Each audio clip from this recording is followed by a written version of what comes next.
thank you for joining us. I hope that you're getting a lot of great things today. I'm Dr. Jessica Redshaw, and if you'd like to connect with me, you can do that in the app, or you can scan my fancy online business card. Or if you'd like a traditional business card, I have them laying here by the projector as well. I'm really excited that I have a book coming out later. So on social media, if you follow me for the I-VAKT strategies that we'll talk about briefly in this presentation today, you'll see when that comes out as well. So I'm the Vice President at RoboKind, product owner, and I'm also the author of RoboKind Phonics and numeracy speech articulation. But I've been in education for 20 years as a classroom teacher and as a professor. So I get it. I'm with all of you here. We come to these conferences and we're looking for things that we can take back and that we can use in our classrooms. And so that's what I want to do. Today, I want to take research and I want to translate it into 4 things that you can leave with and use tomorrow in your classroom. But probably not tomorrow because it's Saturday and some of you are still at the conference. So hopefully you can implement these strategies on Monday when you get back into your classroom and everything like that too. But one of the things specifically I want to focus on is teaching phonics. And as you know, in your classroom, teaching phonics is really difficult. And fortunately, we have a lot of research now of brains and these scans of brains that show us what's happening, like when students are learning to read and learning phonics. And so now we know why it's difficult to teach phonics to students. If you look here at these areas of the brain, you'll see that when you teach reading, this is what happens in the brain. These 3 areas are activated for teaching reading. 2 of these areas of the brain are ready as soon as you're born. So the first area is the area where you can hear sounds, or phonemes, which are the smallest unit of sounds. So you're already able to process sounds. The other part of the brain that you already have ready to go when you're first born is the grapheme section of the brain, or the visual representation of the brain that freaks that phoneme and makes a visual representation of that sound. But the third part we have seen with research, when you scan the brain, doesn't get activated, where we have phonics instruction, where you can find phonemes and you find graphemes, where you're providing the sound with the actual visual representation. But the International Dyslexia Association says that to make that connection between those 2 areas of the brain, we need to provide students with explicit, systematic phonics instruction, and all students need to receive these foundational skills. So when you're hearing explicit, that means that you're directly telling students, this is what it is, and showing them lots of models and repetition and examples of it.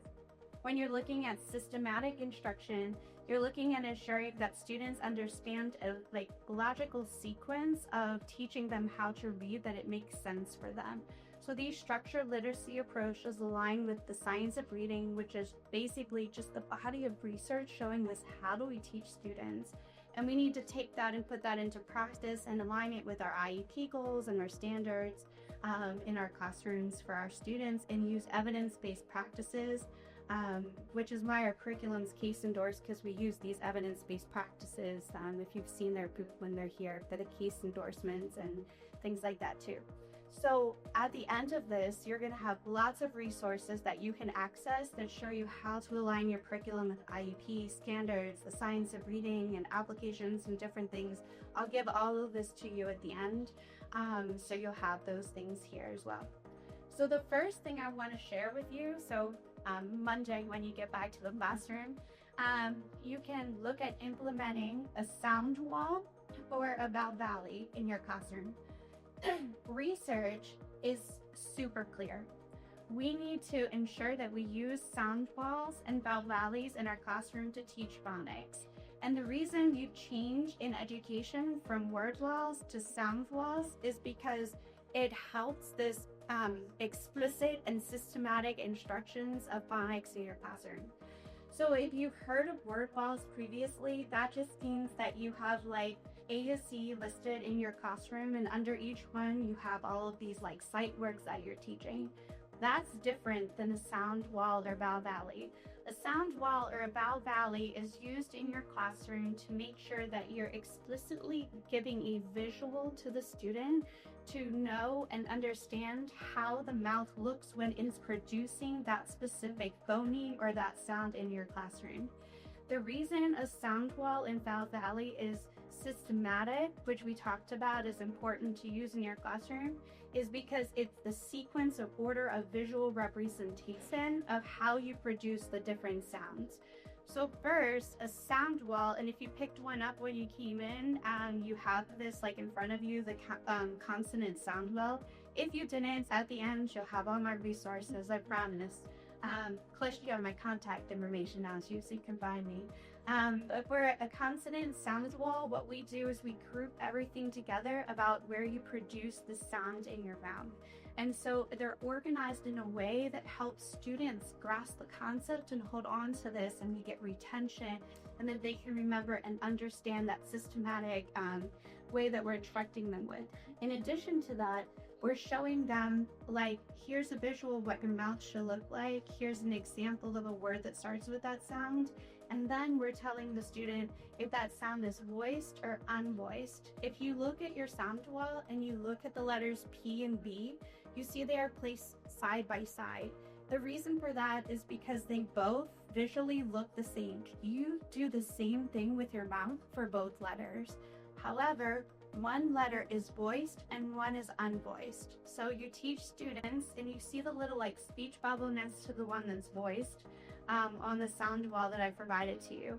So you teach students that you're going to learn the letter P sound, right? Say they make the sound.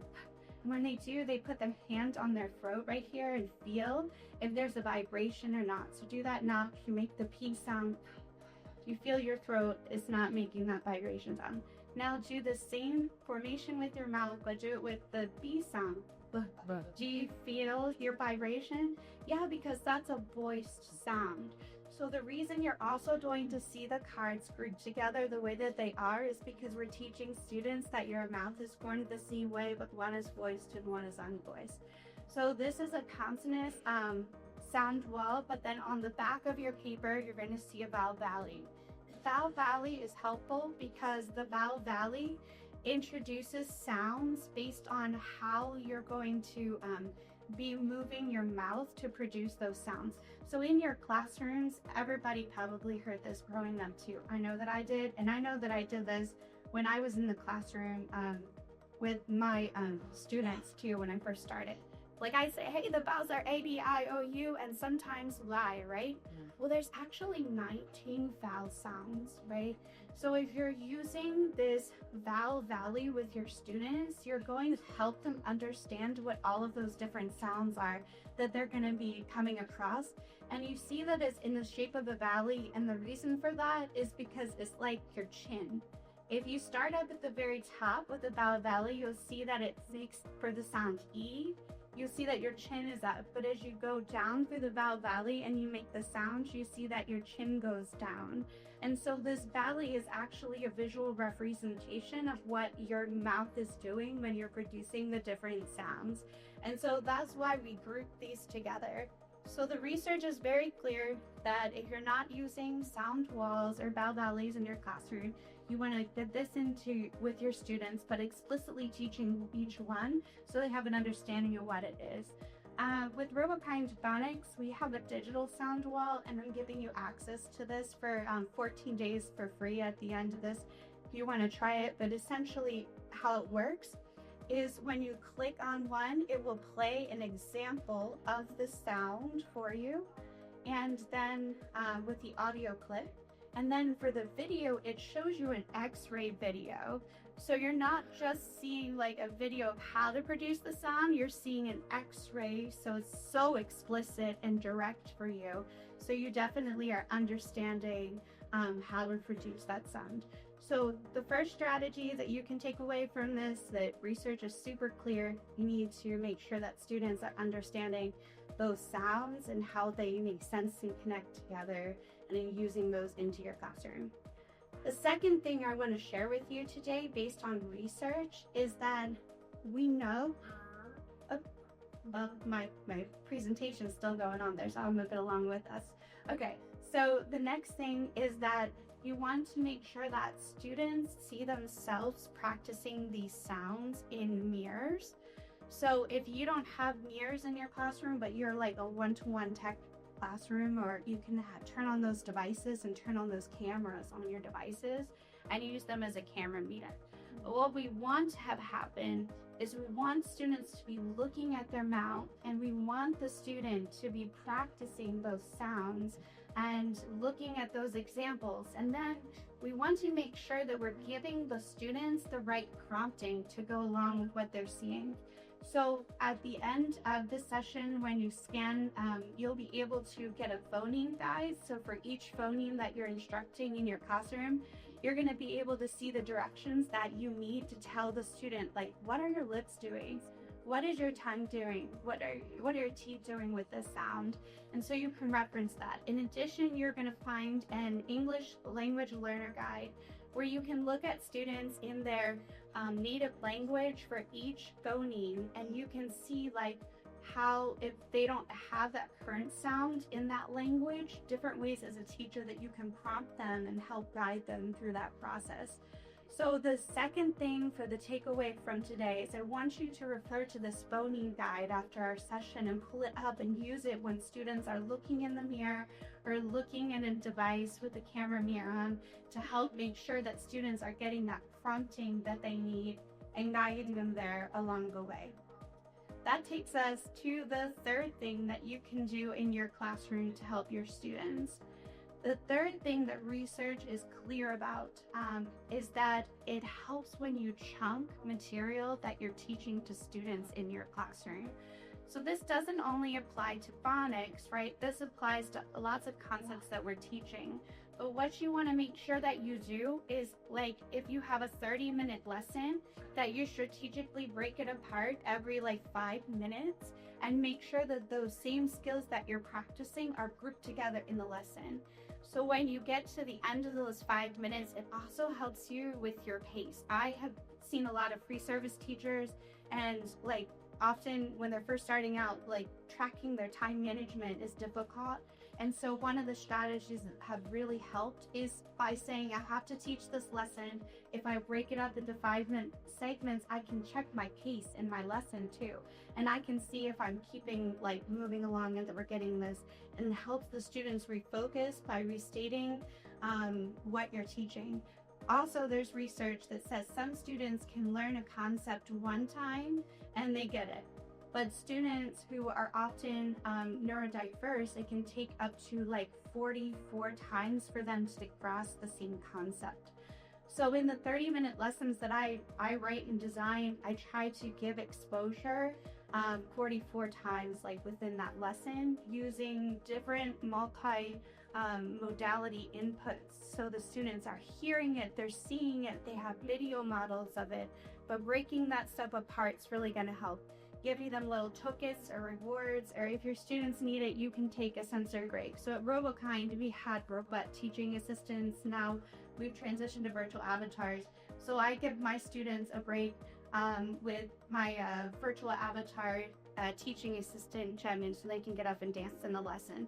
You can use lots of different ways to give your students breaks along the way, but the repetition matters, chunking the material, and then making sure that you're aware and students need a break in the lesson too along the way. And that takes us to the fourth thing that's going to be the one which is the book that I told you I have coming out. As a part of my dissertation in the field of education, I coined the term I-VAKT. I-VAKT is interactive technology, and then it's combined with VAKT, visual, auditory, kinesthetic, and tactile learning. So I-VAKT is a way to help students across various learning modalities and helping them learn. So at the beginning, I showed you a brain scan, and I showed you where like reading is happening, and it's only in 3 places. Well, what if in your classroom you weren't limited to that because you implemented I-VAKT techniques into your classroom, and you could light up the whole brain for your students? You could create new neural pathways for learning. So instead of just activating 3 spots of your students' grays, and sometimes that's only 2, because if you're not using explicit systematic instruction, they won't get the 3rd spot.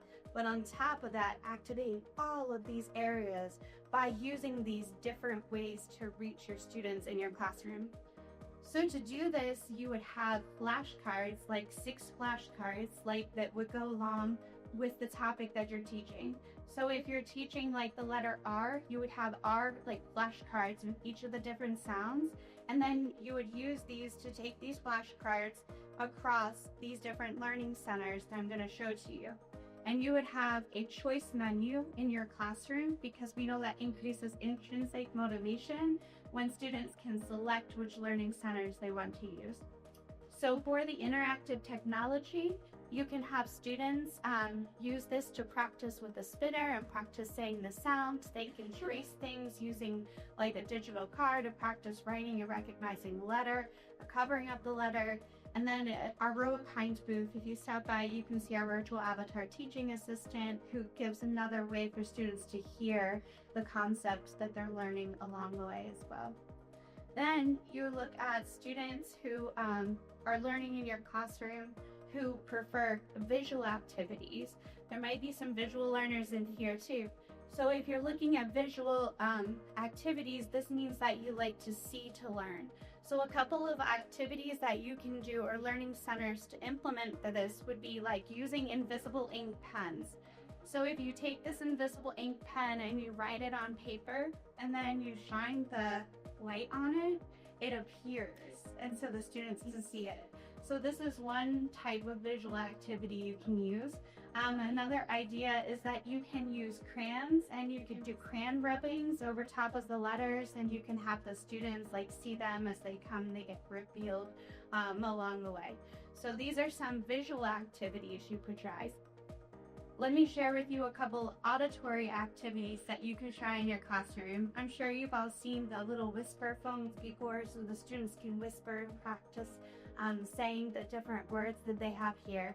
And then the sound buttons, during the pandemic, it was difficult to get a hold of these because people use them for dog training too.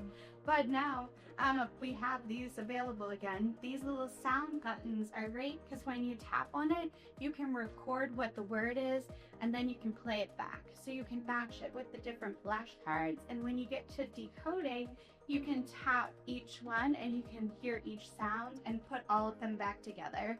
If you want to see a great example of this, on our RoboKind Phonics tab, there's a video of a student named Anthony using this. It's one of my favorite videos, so you can watch this in action of how it's being used.